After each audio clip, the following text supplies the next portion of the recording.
ব্রিজটাউনে দক্ষিণ আফ্রিকাকে হারিয়ে দ্বিতীয়বারের জন্য টি-টোয়েন্টি বিশ্বকাপের চ্যাম্পিয়ন হয় ভারত। 2007 সালে উদ্বোধনী আসরের পর ফের টি-টোয়েন্টি বিশ্বকাপ বিজয় পতাকা উড়াতে ভারতের লেগে যায় দীর্ঘ 17 বছর।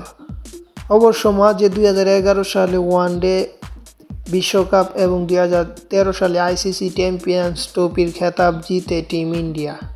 সেই নিরীক্ষে বলা যায় যে ভারত 13 বছর পরে কোনো বিশ্বকাপ জিতল এবং 11 বছর পর আইসিসি ট্রফি ঢুকল বিসিসিআইয়ের কাছে।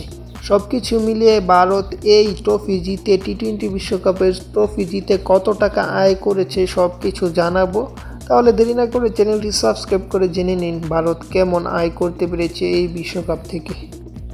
ভারত এই বিশ্বকাপ থেকে সর্বমোট চ্যাম্পিয়ন হয়ে $2.45 মিলিয়ন মার্কিন ডলার বা ভারতীয় মুদ্রায় প্রায় 20.37 কোটি টাকা নিয়েছে টি-টোয়েন্টি বিশ্বকাপ থেকে। এটি হচ্ছে চ্যাম্পিয়ন পুরস্কার, আরও অনেক পুরস্কার আছে এবং চ্যাম্পিয়ন পুরস্কার বাদে টিম ইন্ডিয়া উল্লেখযোগ্য যে প্রাইজ মানি আছে তাছাড়াও লিগ পর্ব এবং সুপার 8 মিলিয়ে প্রতিটা জয়ের জন্যই প্রতিটি দল বোনাস পেয়েছে। সেই বোনাস হিসেবে গ্রুপ পর্বে 3টি ও সুপার 8-এ 3টি ম্যাচ জিতেছে ভারত এবং ভারতের একটি ম্যাচ ড্র হয়েছে এবং ভারত একটি ম্যাচ সেমিফাইনালে জিতেছে, মানে ড্র বলতে পরিত্যক্ত হয়েছে। আইসিসির প্রতি ম্যাচ জয়ের জন্য দলগুলো ভারতীয় মুদ্রায় প্রায় 26 লাখ টাকা পুরস্কার পাবে, যার অর্থ ভারত গ্রুপ ও সুপার 8 মিলে 7 ম্যাচ জয়ে বাড়তি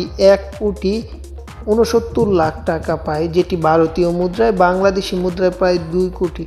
সেই নিরীক্ষে চ্যাম্পিয়ন হওয়ার 20.37 কোটি ও ম্যাচ জয়ের 1.69 লক্ষ মিলিয়ে টিম ইন্ডিয়ার পকেটে পড়ে প্রায় 22.6 লক্ষ টাকা, যেটি ভারতীয় মুদ্রায় বাংলাদেশি মুদ্রায় হিসাব করলে 25 কোটি টাকার মতো পেয়েছে। এই পুরস্কারটি ব্যতীত আরও পুরস্কার আছে। ম্যাচ সেরার পুরস্কার নিয়েছে, তারপর টুর্নামেন্ট সেরার পুরস্কার এবং সেরা বোলিং সব কিছুই টিম ইন্ডিয়ার। যাই হোক, খেলার আপডেট পেতে চ্যানেলটি সাবস্ক্রাইব করে রাখুন।